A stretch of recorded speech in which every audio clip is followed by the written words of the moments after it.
ஓம் சக்தி. வெளிச்சம் நிகழ்ச்சியின் இந்த பகுதியில் தங்களுக்கு ஏற்பட்ட சந்தேகங்களை கேள்வி பதில்களாக காணவிருக்கிறோம்.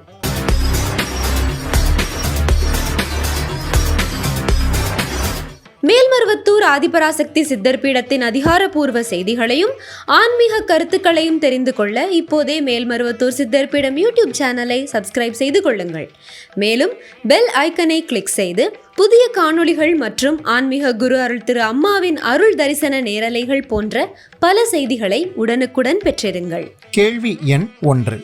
2024 ஆண்டு மேல்மருவத்தூர் சித்தர் பீடத்திலிருந்து பெற்று சென்ற நவராத்திரி காப்பு பிரசாதங்களை எப்படி பயன்படுத்துவது? 2024 ஆண்டு நவராத்திரி காப்பு பிரசாதங்களை 2023 ஆண்டு நம் பங்காரு தெய்வம் அருளிய வழிபாட்டு முறைப்படியே பயன்படுத்த வேண்டும். அவை நம் அன்னை அருள்வாக்கில் அருளியவை. அதனை பயன்படுத்தும் முறை நம் வெளிச்சம் நிகழ்ச்சியில் காணொளியாக ஒளிபரப்பப்பட்டுள்ளது. அதன் லிங்க் விவரம் கீழே டிஸ்கிரிப்ஷன் பாக்ஸில் தரப்பட்டுள்ளது.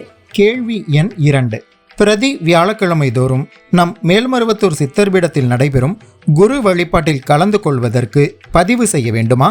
குரு நாளான பிரதி வியாழந்தோறும் சிறப்பாக நடைபெற்று வரும் நம் பங்காரு தெய்வத்திற்கான குரு வழிபாட்டில் பக்தர்கள் அனைவரும் கலந்து கொள்ளலாம்.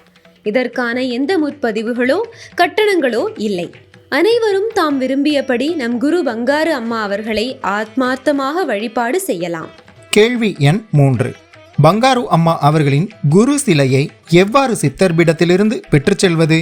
நம் பங்காரு அம்மா அவர்களின் குரு சிலையை சித்தர்பீட அறநிலை கடையிலிருந்து பெற்று உங்களால் முடிந்தால் வியாழந்தோறும் சித்தர்பீடத்தில் நடைபெறும் குரு வழிபாட்டில் வைத்து சிறப்பு வழிபாடு செய்து உங்கள் இல்லங்களுக்கு அம்மாவை அழைத்து செல்லலாம். அல்லது அதனை அருட்கூடத்தில் குரு பாத பூஜைக்கு முறைப்படி எடுத்துச் சென்று பங்காரு அம்மாவின் ஆசிகளுடன் உங்கள் இல்லங்களுக்கு எடுத்துச் செல்லலாம். கேள்வி எண் 4. குரு வழிபாட்டின் போது நம் குரு அம்மாவின் சிலைக்கு அபிஷேகம் செய்ய பயன்படுத்தப்படும் அபிஷேக திரவியங்களின் வரிசை என்ன? குரு வழிபாட்டின் போது 5 வகை அபிஷேக திரவியங்கள் பயன்படுத்தலாம்.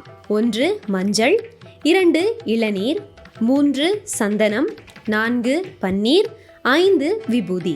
கேள்வி எண் 5. நாம் இல்லங்களில் அல்லது மன்றங்களில் வைத்து வழிபடும் படங்களில் ஏதேனும் மாற்றங்கள் செய்யலாமா?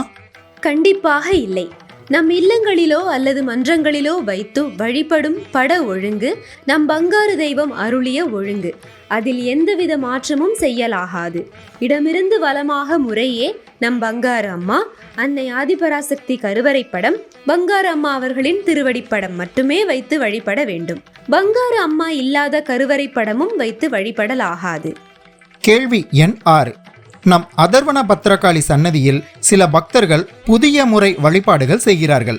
அவ்வாறான புதிய வழிபாட்டு முறைகள் உண்டா? நம் பங்காரு அம்மா அருளிய வழிமுறைகள் மற்றும் வழிபாட்டு முறைகள் தவிர்த்து புதிய வழிபாட்டு முறைகள் இல்லை. கேள்வி எண் 7. அதிகாலை அபிஷேகத்திற்கு பதிவு செய்தவர்களுக்கு சுயம்பு அன்னைக்கு பாலபிஷேகம் செய்யும் வாய்ப்பு உண்டா? ஆம். அதிகாலையில் கருவறை அம்மன் அபிஷேகத்திற்கு பதிவு செய்தவர்களுக்கு ஒரு அபிஷேக பதிவிற்கு ஒருவர் வீதம் அதிகாலையில் சுயம்பு அன்னைக்கு தம் கைகளினாலேயே பாலபிஷேகம் செய்யும் வாய்ப்பு வழங்கப்படுகிறது. அன்னை நமக்கு அருளியுள்ள ஆன்மீக நுட்பங்களை முறை தவறாமல் கடைபிடிக்க வெளிச்சம் நிகழ்ச்சியின் ஒவ்வொரு பகுதிகளையும் கண்டும் கேட்டும் பகிர்ந்தும் பின்பற்றியும் பயனடையும்படி அன்போடு கேட்டுக்கொள்கிறோம்.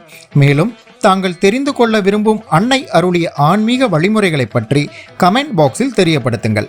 அன்னையின் அருளால் வாழ்வில் வெளிச்சம் பெறுவோம். ஓம் சக்தி.